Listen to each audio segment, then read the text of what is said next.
Good day, everyone. It's me again, Mariju Soriano, your reporter for today. Our topic is all about crisis and planning, theory and concept. So, before we start, let me define first what is factors of production. So, factors of production can be defined as inputs for producing goods or services with the aim to make economic profit. In economics, there are four main factors of production, namely demand, labor, capital, and enterprises. So, the price that an entrepreneur pays for availing the service of his factor is called factor pricing. So, an entrepreneur pays the rent, wages, interest, and profit for availing the service of land, labor, capital, and enterprises respectively. So, the theory of factor pricing deals with the price determination of different factors of production. The determination of factor prices is always assumed to be similar to the determination of product prices. This is because both the cases, the prices are determined with the help of demand and supply forces. Moreover, the demand for factors of production is similar to the demand for products. There are two main differences of the supply side of factors of productions and product. Number one is the product market.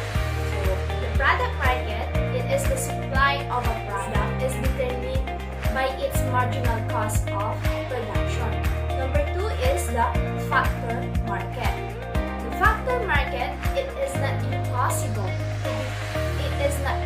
I should say, to determine the supply of factors of the basis of marginal cost. So that are the two main differences of the supply side of factors of productions and products.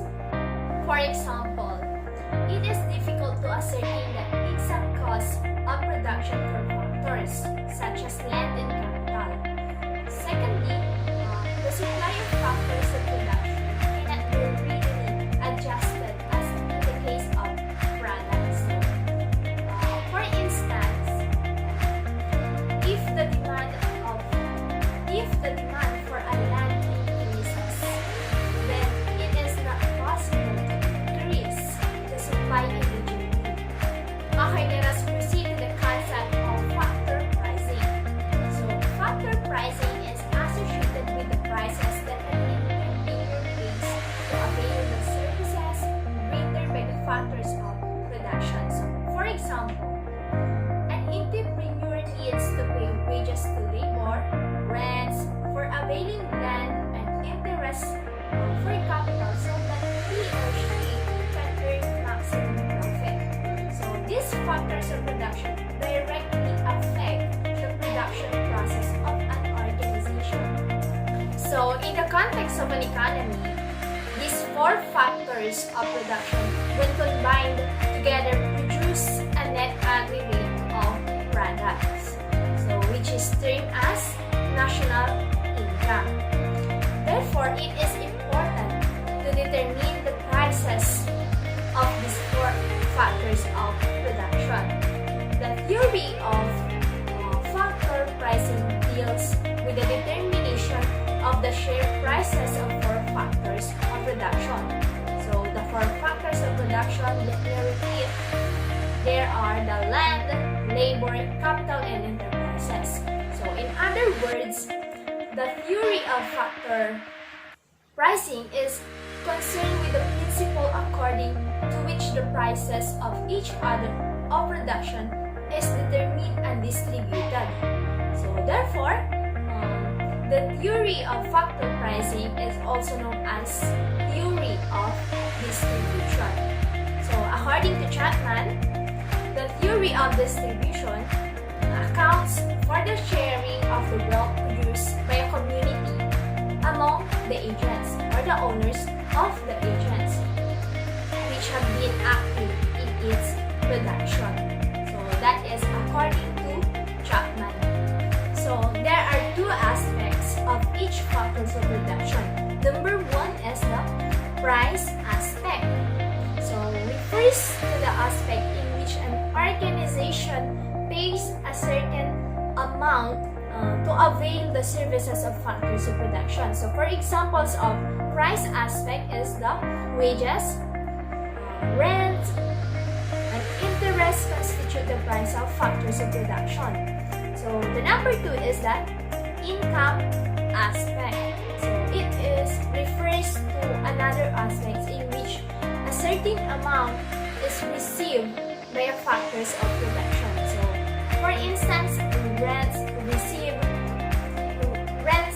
by a landlord, and wages naman is received by a labor constitute the income generated from the factors of production. So, generally, it is assumed that factor pricing theory is similar to product pricing theory.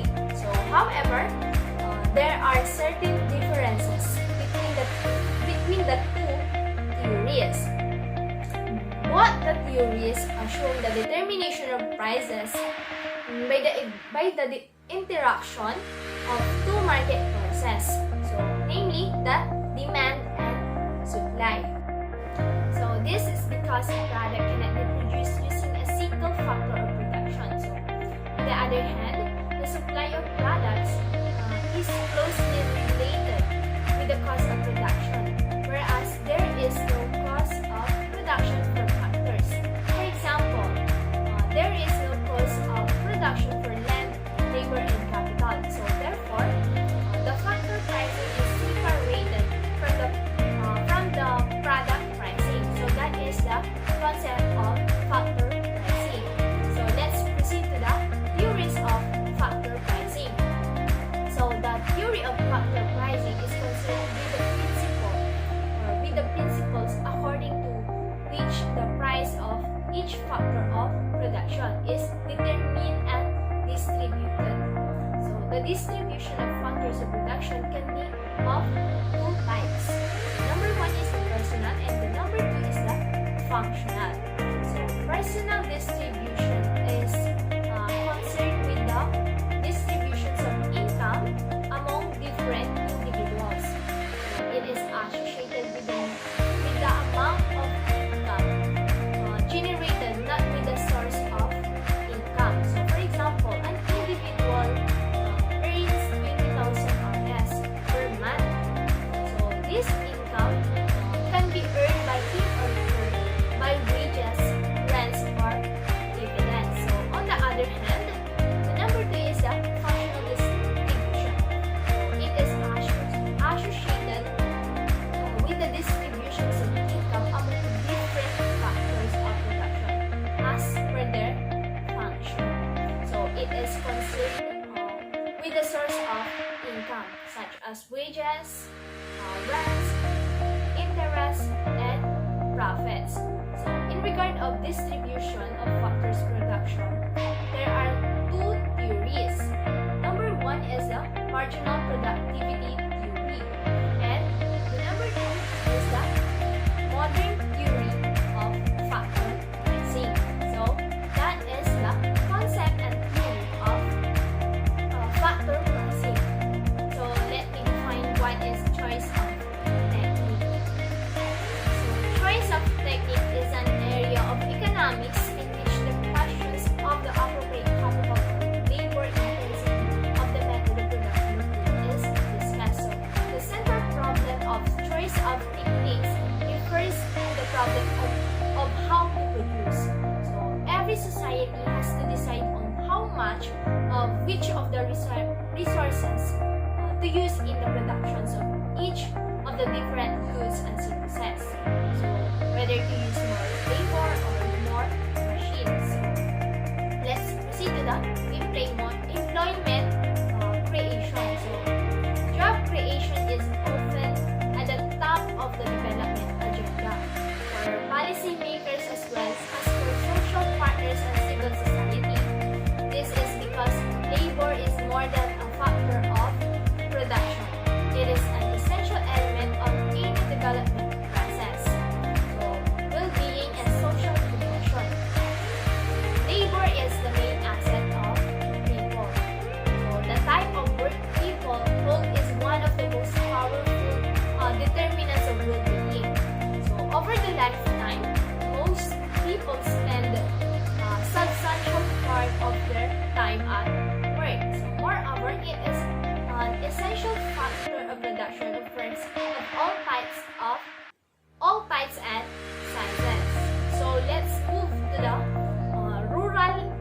urban imbalances and migration. So, migration is regarded as the movement of persons from one ecological region to another region, which might be on temporary or permanent origin.